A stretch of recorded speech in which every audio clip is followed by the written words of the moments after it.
Hey everybody, welcome back. Time to finish up these shop cabinets. I got a lot of other projects this summer to do, and as they say, we got a long way to go and a short time to get there. Not really. We have tons of time to get there, but I do have other projects to get to, and I don't want to spend all my time here in the shop building cabinets. So let's get going. I built these upper cabinets to fit my exact space, and you should do the same. That being said, there's no reason to give exact sizes because yours will surely be different. The sides of the cabinets do have a dado cut in them to give the bottoms really good support. Otherwise, I just use pocket screws and some glue and finish nails to assemble the rest of the carcasses.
This piece here that I'm installing is the cabinet portion of the French cleat that I'm using to hang the cabinets on the wall.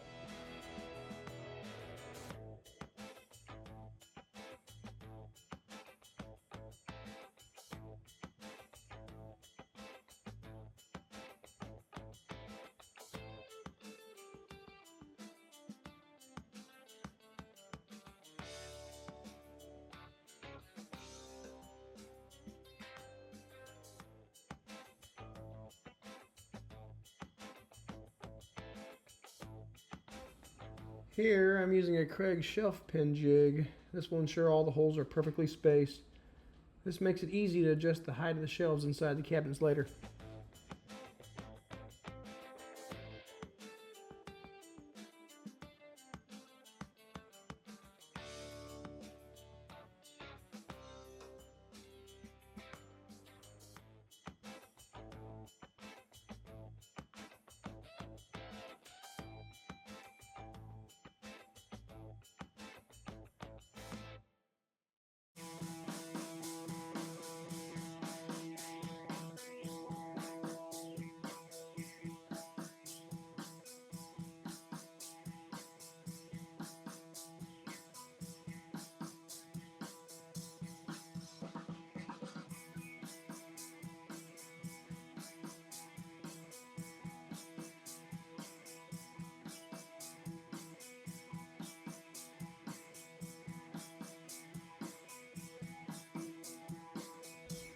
Now that the cabinet carcasses are built, I'm going to have to cut out part of the drywall and install some electrical outlets in the backsplash. I'll use the tile that will be installed in the backsplash to set the electrical outlet boxes to the right depth.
Okay, with the rough electrical done, I'm hanging the wall portion of the French cleat. I just used some deck screws to secure them to the wall. This will make it really easy to hang the cabinets when the time comes, as you'll see.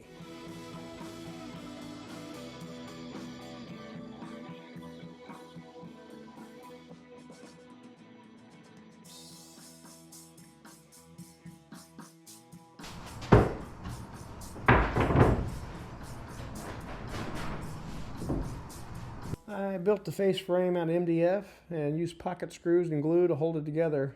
Then I installed it with a trim nailer.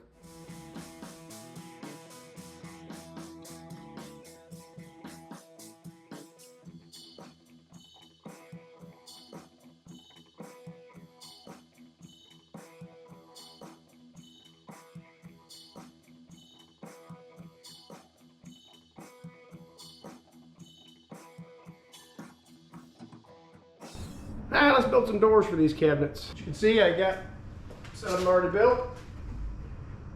I've got 1/2-inch overlay hinges here, soft close. They work great, look great. So I thought I'd explain to you how I got the accurate measurements for the doors and how the hinges were installed. So first off, you've got to get accurate measurements. They bring in a little closer here. On these doors here, I'm going to build 2 doors, and I have 1/2-inch overlay hinges. Overlay means they're going to overlay the fascia by 1/2 inch. So I'm going to have 1 inch worth of overlay here, and I'm going to have, you know, I want 1/8 of an inch gap between the doors. I usually figure a 1/16 of an inch in it for whatever reason winds up being the right 1/8 of an inch. So you get a total width, which is 39 3/4. You add 1 inch for the overlay, so now we're up to 40 3/4.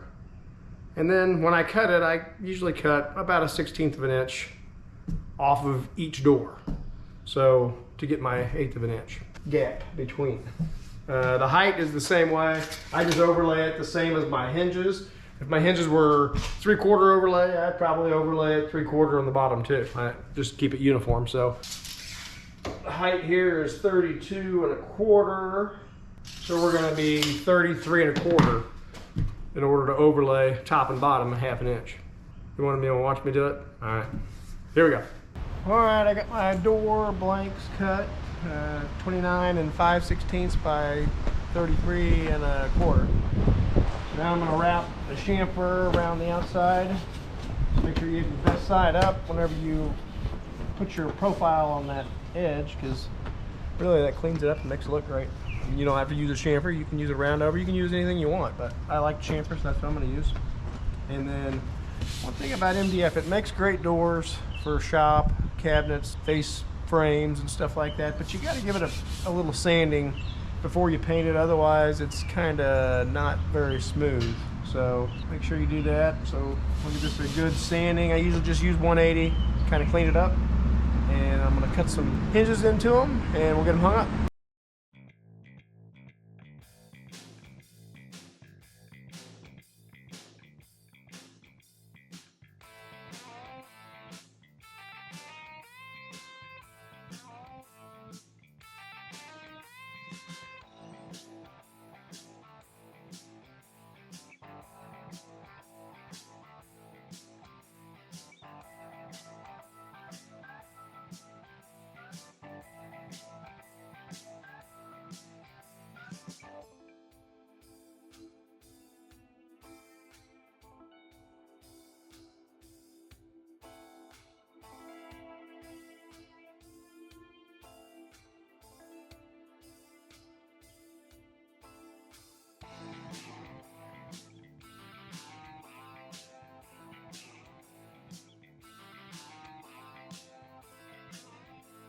To get the hinges installed, you mark where the hinge goes, right? You're going to use your Craig jig. You put it on there, there's a center line mark on there. You line it up and you put a clamp on it. You take the other part of the jig with the Forstner bit in it, 35mm Forstner bit, and it just kind of clips in there. and then drill until it stops. Now, when you take this thing out, it makes quite a mess, so I like to have a shop vacuum ready to go. Then I got a 5/64 bit here to pre-drill pilot hole for the hinge screws.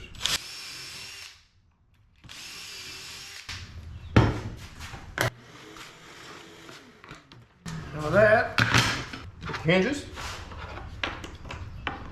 put them in, line them up with the pilot holes, and you just put the screws in them.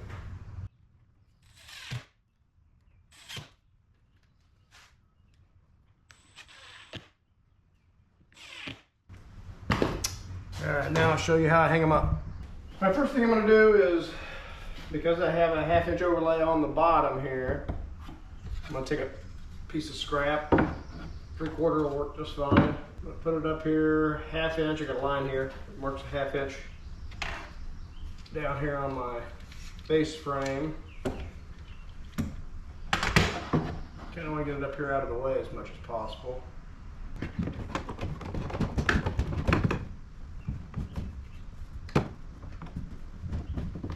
That looks good. I'm going to take these hinges and pull them out. I'm going to set this door right on top of that block that we just clamped up there. Line the hinges up with the mounting part on the face frame. Alright, I like to use a self-centering drill bit to get going here because it's nice to have it centered. Got a hole in the center, but then the screws I'm using, I needed the pilot hole a little deeper, so I'll follow up with a deeper drill bit.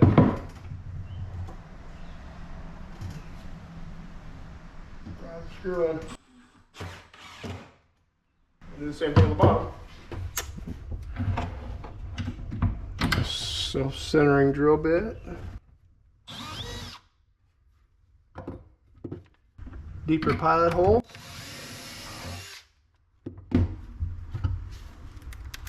Drive the screw in. Alright, that's all there is to it. Alright, there we go. Looking pretty good. I love the soft close hinges. So I guess the next thing I need to do is give it a coat of paint, but I think you already know how to paint, so I don't think you need to watch me do that. It'd be a lot easier if I just... That was easy. Let me bring you in here and see what we got going now. Put some tile on this thing, but kind of changed my mind a little bit. I was just going to go from like right here, and I was going to stop it right here, but I don't know. I think it'd look kind of cool if it just went that whole space. So I've been debating on where to start the tile, and I think maybe I'll just start it right here in this corner, because I mean, in order to match it with my sink here, they just stack straight up. So at least if I started here in this corner, I get that whole stack there, I ain't got to cut. And there ain't much cut underneath there either, because I hung the cabinets just the right height so that I can get 2 pieces in there.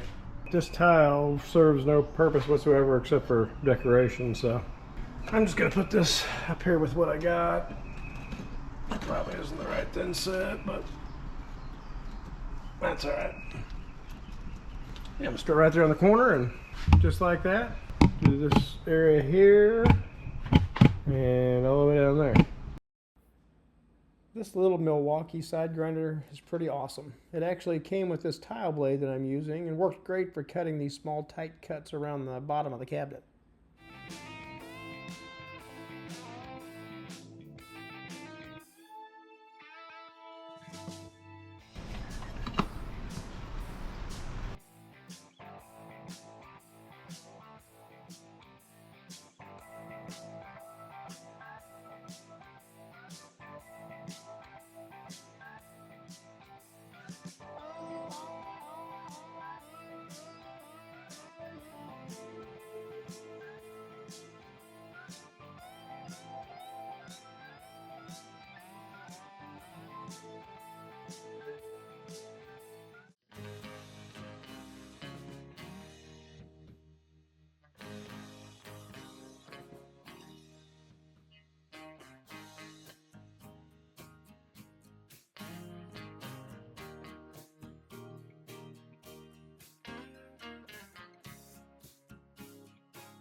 All right, guys, all done. Turned out nice.